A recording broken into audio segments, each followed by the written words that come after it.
Shalom, selamat sore untuk kita semua.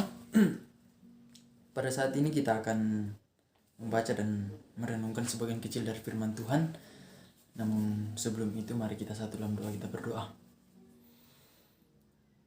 Ungkapan syukur ya Tuhan kami angkat kepadamu di sore hari ini atas segala penyertaan Tuhan yang selalu senantiasa kami rasakan dalam setiap langkah kehidupan kami.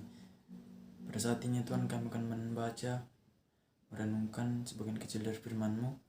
Semoga firman-Mu yang akan kedengaran kepada kami semua ya Tuhan boleh kami lakukan dalam setiap langkah kehidupan kami sesuai dan seturut dengan kehendak Tuhan. Tuhan, ampunkan segala dosa kami dan terimalah kami yang berdoa. Di dalam nama Tuhan Yesus kami berdoa. Haleluya. Amin. Pembacaan kita pada sore hari ini telah saya pilih dari kitab Ibrani pasalnya yang ke-13 ayat 5 dan ayatnya yang ke-6. Ibrani pasal 13 ayatnya yang ke-5 dan ayatnya yang ke-6.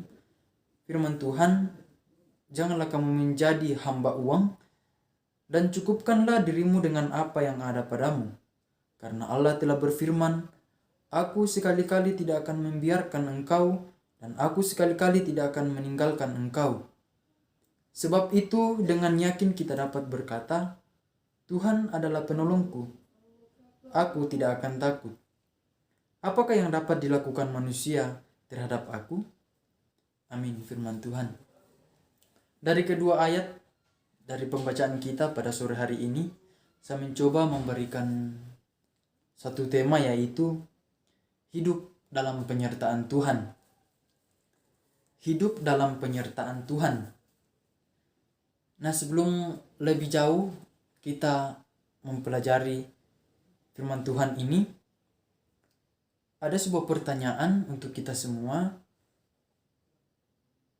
Adakah dari kita yang pernah merasakan atau sering merasakan bahwa di dalam kehidupan kita Tuhan tidak menyertai kita? Jika ada yang pernah merasakan demikian, berarti saudara-saudara belum sepenuhnya mengetahui bagaimana penyertaan Tuhan yang sebenarnya. Jika saudara-saudara berpikir bahwa penyertaan Tuhan itu selalunya harus sesuai dengan apa yang kita inginkan atau yang kita harapkan, maka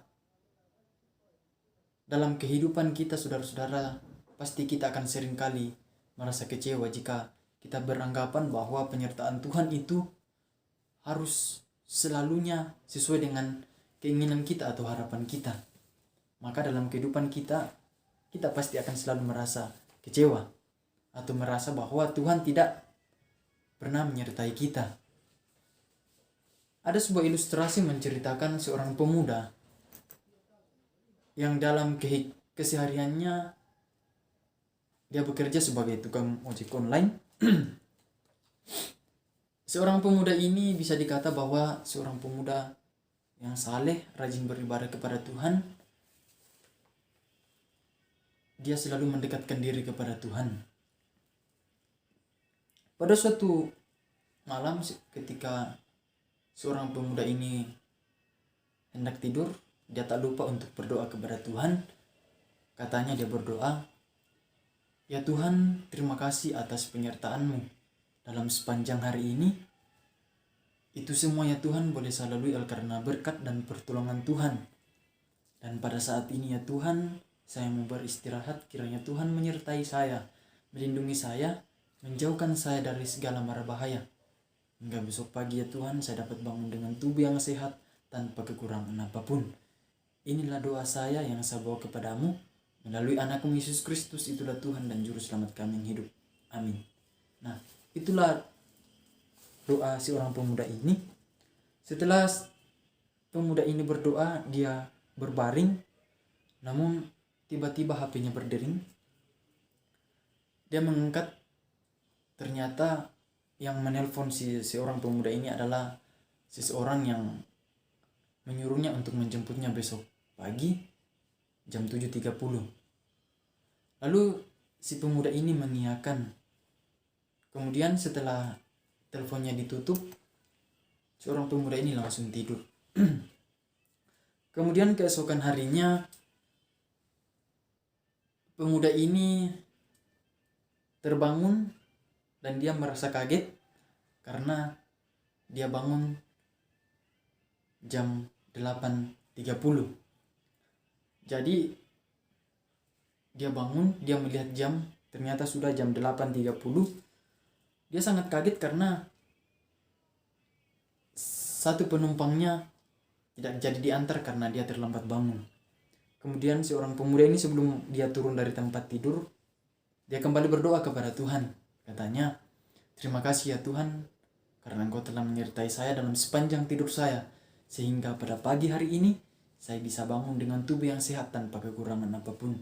Tuhan, sertailah saya dalam sepanjang hari ini. Kiranya Engkau yang selalu berperkara dalam hidup saya. Inilah doa saya, dalam nama Tuhan Yesus saya berdoa. Haleluya, amin. Kemudian setelah seorang pemuda ini berdoa, dia langsung turun dari tempat tidur dan dia menuju ke dapur untuk memasak sarapan yang hendak dia makan sebelum dia berangkat bekerja.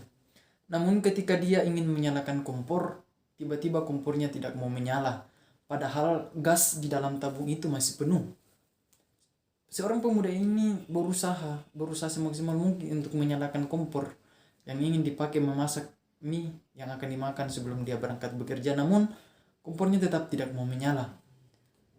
Lalu seorang pemuda ini memutuskan untuk tidak memasak mie. Dia langsung bergegas ke kamar mandi dan dia mandi. Setelah mandi dia akan berangkat bekerja. Namun ketika dia ingin menyalakan motornya, tiba-tiba motornya tidak mau menyala. Motornya mogok. Lalu kemudian si pemuda ini sudah mulai kecewa dengan Tuhan, sudah mulai kesal dengan Tuhan. Kemudian dia kembali ke dalam kamar. Dia berkata di dalam kamar, Tuhan, mengapa Engkau tidak menyertai aku? Padahal aku sudah berdoa kepada Tuhan. Mengapa Tuhan tidak menyertai aku? Tiba-tiba terdengar suara Tuhan, katanya, anak muda, aku sudah menyertai engkau. Mengenai mengapa kamu terlambat bangun, saya sengaja membuat kamu terlambat bangun. Karena saya tahu bahwa orang yang menelpon kamu semalam itu adalah orang yang ingin berbuat jahat kepadamu. Dan aku tidak mau kamu terluka, aku tidak mau kamu celaka. Lalu seorang pemuda ini bertanya lagi kepada Tuhan, terus mengenai kompor yang hendak aku gunakan untuk memasak mie, kenapa tiba-tiba tidak mau menyala? Lalu Tuhan berkata kepadanya, aku sengaja membuat kompormu tidak mau menyala, karena aku tahu mie yang hendak engkau masak itu sudah tidak layak dimakan. Sudah kadaluarsa dan aku tidak mau kamu sakit. Lalu mengapa dengan motor saya, kenapa tidak mau menyala? Lalu kemudian Tuhan berkata, aku sengaja membuat motormu mogok. Karena aku tahu bahwa motor kamu itu remnya blong. Dan aku tidak mau kamu terluka. Aku tidak mau kamu sakit.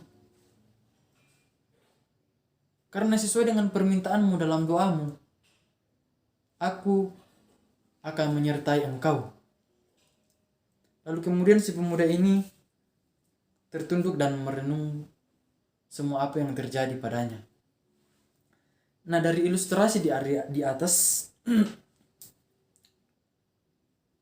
mau menggambarkan kepada kita bahwa terkadang dalam kehidupan kita Tuhan sudah menyertai kita, namun kita tidak merasakannya karena kita berpikir bahwa penyertaan Tuhan itu harus selalu dan harus sesuai dengan yang kita harapkan. Itulah yang sering terjadi dalam kehidupan kita. Maka saudara-saudara, janganlah kita takut ketika kita mendekatkan diri kepada Tuhan.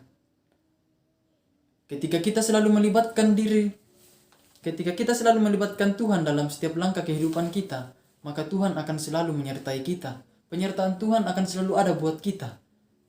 Seperti di dalam pembacaan kita pada hari ini, di ayatnya yang kelima mengatakan, Aku sekali-kali tidak akan membiarkan engkau, dan aku sekali-kali tidak akan meninggalkan engkau. Penyertaan Tuhan memberikan arti bahwa Tuhan selalu ada bersama dengan kita. Di setiap langkah kehidupan kita, Tuhan selalu ada buat kita. Dia tidak akan pernah membiarkan kita. Dia tidak akan pernah meninggalkan kita. Ketika kita selalu mendekatkan diri kepada Tuhan, ketika kita selalu melibatkan Tuhan dalam setiap langkah kehidupan kita, maka Tuhan tidak akan membiarkan kita dan meninggalkan kita. Dan di ayat yang ke-6 berkata bahwa Tuhan adalah penolongku, aku tidak akan takut. Penyertaan Tuhan memberikan arti bahwa Tuhan selalu ada untuk menolong kita. Ia adalah penolong sejati. Tuhan bukan hanya tidak membiarkan kita dan tidak meninggalkan kita, tetapi dia juga bertindak dalam kehidupan kita sebagai seorang penolong yang sejati. Dia selalu ada buat kita.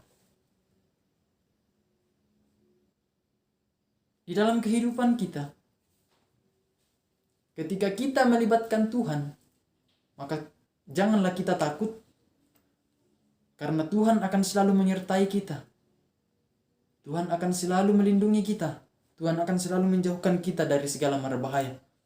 Namun terkadang kita yang tidak menyadarinya. Maka dari itu saudara-saudara, Tuhan itu punya cara untuk menolong kita. Dia selalu punya waktu untuk menyertai kita. Dia tidak akan pernah membiarkan kita sendiri menjalani kehidupan ini. Sebab itu saudara-saudara, marilah kita di tahun yang baru ini, di tahun 2021,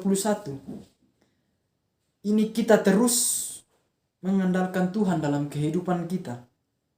Karena ketika kita mengandalkan Tuhan dalam kehidupan kita, maka penyertaannya akan selalu ada buat kita.